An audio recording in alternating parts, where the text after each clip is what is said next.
Hey, what's up, guys? So, I think after, I'd say probably about 3 years, I think GM's starting to turn their stuff around here. I'm really starting to have an optimistic feeling about this company. So, anyways, the semiconductor, everybody knows, there's been a big chip shortage for years to come. Sorry, I adjust my mic there. So, anyways, everybody knows about this semiconductor. I personally was affected by it, but it seems to be that it's getting better. Now, I did find an article. It was produced today, about 11. Here, I'll just add it to the stream. Says we got GM makes long-term U.S. microchip deal with global foundries. Now, I'm going to say up front here. Let me get back in your face. I'm going to say up front. Doesn't say what kind of semiconductor, because as far as I know, the EVs, they take like a more...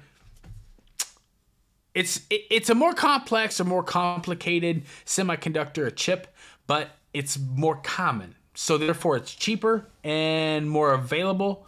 But these more... I'm going to say old school or analog chips.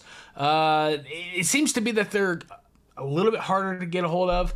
Now, adding back into the stream here, we're going to say it's here. And here's how it was broken down to me. So I'm just going to say I had somebody break it down to me that pretty much GM would... I'll just use GM for an example or whatever. GM would have like an allocation or orders for cars, and when things were tight or when, the future was kind of unforeseeable as far as, whether we were going to pivot and go to a different kind of chip, or we were going to, we weren't really, the way it was broken down to me was these companies weren't really sure. So they would pretty much just bid an allocation of X amount of semiconductor chips. Auto manufacturers weren't committing to these, excess or maybe not enough semiconductors to meet their actual allocation. And from what I was told, was there was actual third-party companies coming in and putting higher bids on those same semiconductors, maybe driving the price of those things up 300, 400, 500%, saying, well, if they're only going to commit to this much, I'll take everything that you can make, and I'll pay you, X amount more. And they would... So this third-party company would actually take the chips, reserve them back, and try to sell them to auto manufacturers for astronomical prices. So it kind of trickled down to the point to where we couldn't get them put in our orders because, they have a budget, X amount of dollars. There's, so much money that can be allocated to this sale. So you can't afford to be running or spending 400-500% your budget on semiconductors. So pretty much these companies were having to take allocation allotments and just wait it out. Wait for theirs. And I guess these semiconductors take a long time, maybe like, anywhere from like months up to 6 months to manufacture, a batch of chips. So it's a very, very slow process. And what I've been told, actually we'll get into the ad here, but it says, and this is dated today, February 9th, 2023 at 11:43 a.m. So it says General Motors on Thursday, it has reached a long-term agreement with the semiconductor maker Global Foundries to increase its future supply of U.S.-made microchips. So this will probably speed up orders vastly, but just hang in there. The company said Global Foundries will produce components for GM's chip suppliers, upstate New York headquarters, and semiconductors manufacturing site. GM said the partnership is intended to help the auto manufacturer reach its goal of using fewer unique chips in its vehicles, resulting in higher volume chip output and improved supply predictability. So orders are going to get filled. Orders will be filled a lot faster from what it sounds. The chip reservation, I don't know what that's about. We'll be keeping our ear to the ground on that. I don't know if we're going to be losing options. I'm okay with it. Actually, like my ZL1, here, let me talk to you. Like my ZL1, I'm okay with this personally because if it, all I really wanted on the ZL1 was that front end, the looks, and I wanted the LT4 with the stick and the ELSD, which I was going to get anyways, but the heated seats, the lighting, the blah, blah, blah, all the fancy stuff or whatever. I mean, it's nice to have, but I could really do without it. And especially if it would have drove the price down, I would have definitely been game for that. Bye. I don't need any of that stuff. But like I said, not complaining. I got the car, so it is what it is. Production is likely several years away. So I would say they're probably going to start breaking ground on this a lot sooner, but they're telling us several years away, expecting the finished final product.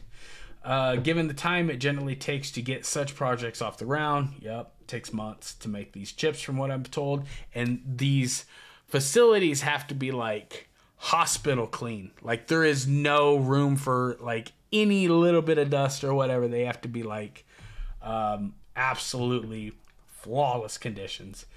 The companies will not release specific details about timing or financial elements. We see our semiconductor requirements more than doubling over the next several years as vehicles become technology platforms. GM said in the statement. Okay, so this is the part where they get to GM's executive vice president of global product development, purchasing, and supply chain said in a statement, the supply agreement with Global Foundries will help establish a strong, resilient supply of critical technology in the U.S. that will help GM meet its demands, while delivering new technology and features to our customers. Maybe we're going to be getting new features. I don't know. This will be interesting to see how it's going to unravel in the future, but it sounds like we're kind of, they love this fear-mongering stuff where they make you feel like you're on the edge of technological change, and then all of a sudden we're right back to just, same old business as usual. So the deal will create a dedicated capacity corridor exclusively for GM's chip supply and companies in their said joint statement. Okay. So I like the way maybe on the last live stream, maybe we were a little hard on Mary. Maybe they're actually, stepping in and taking charge and saying, we're not paying ridiculous markups on the semiconductors. We're going to make our own. Just like when Mike Burley dropped the link for us on the transportation truck. Fine. You can't get the cars to the dealers. We'll buy our own semis and we'll get them there ourselves. So I kind of like the way that this is heading. They pretty much went on to say, we are committed to working with our customers in new and in innovative ways. The best address and challenges for today's global supply chains, Global Foundries CEO Thomas Caulfield said in a statement, Global Foundries will expand its production capabilities exclusively for GM's supply chain, enabling us to strengthen our partnership with the automotive industry and New York State. So maybe this is going to New York. From what I have heard in the past, there's going to be a big semiconductor plant. Maybe it's already started. I heard some kind of rumblings about it, and then it went flat. So, and that was going in Ohio. Cincinnati, Dayton, I don't know. I can't remember. That was probably a year and a half ago when I heard it. Like I said, it's been crickets since then. So Says the deal comes after Congress last year passed the Bipartisan Chips and Science Act, which aims to strengthen the chip supply chain and help industries obtain more chips from U.S. manufacturers instead of China. Got to take control of the situation, man. Got to take control. We are bringing manufacturing back to our country, and America's supply chains are being secured, creating good-paying jobs up here in upstate New York, not overseas. Like it. U.S. Senate Majority Leader Charles Schumer, DNY, Democrat New York, said in the statement from GM and Global Foundries. So, sounds like we're taking control of the situation, but I just wish it was happening sooner. I wish we would have done this like a couple years ago. I mean, the thing is it's so irritating because we saw this coming. There's so many people, myself, making videos as far as like, I can't get my car. And, the thing is, let me get back at you here. Is it too little, too late? Is it all just kind of, lip service, or, are you kind of seeing the people that are just tired of the just bullcrap and, seeing like people finally just stop ordering cars? There's a demand for used cars still, but, with interest rates and, everything, it's just harder to get approved for a loan. So therefore, the market's changing. The market's shifting. I knew it was going to correct. It might correct on the downhill side just as fast as it did on the up. Maybe faster. Who knows? So it sounds like they've got a plan in action, and it sounds like we need to just stop talking and do it. 1 second here. I will say, if you go on...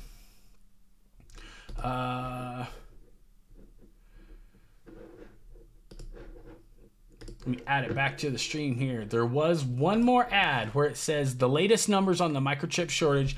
Ford and others grapple with more cuts. So I'm kind of liking the way GM is handling this, because it sounds like they might have a plan to stop the bleeding and actually get cars produced.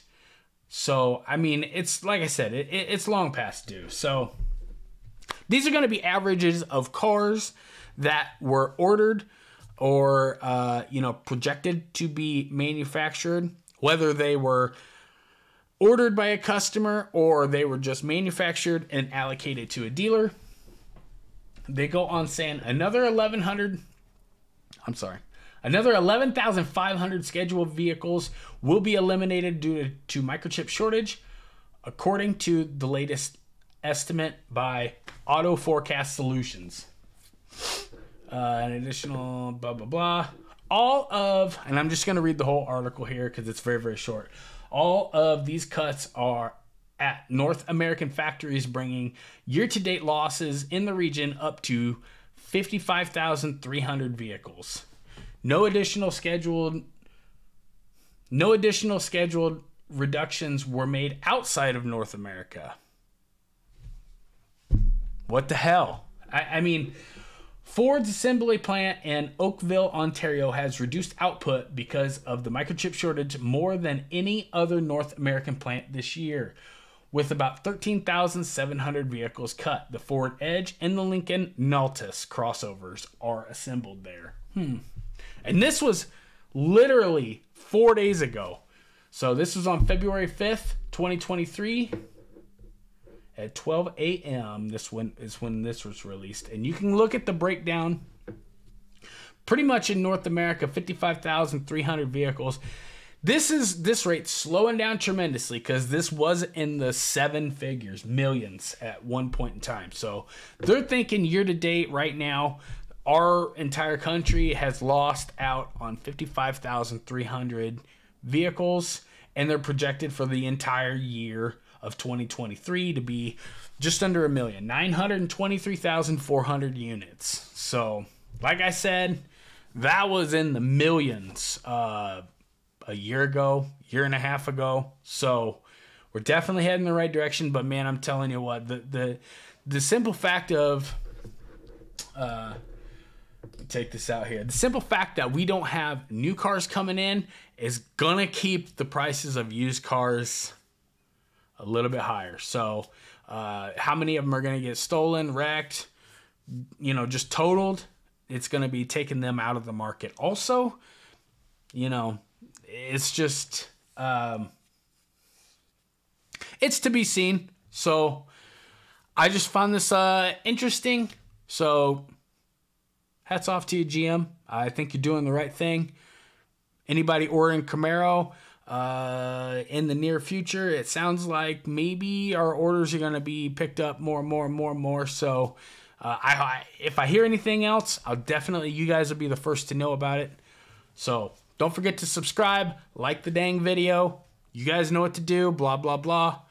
Hope you guys are having an awesome day. Seriously, I hope you guys are really having a good day. So till the next one, take care. I'll see you on the next one. Have a good day, guys. We'll see you.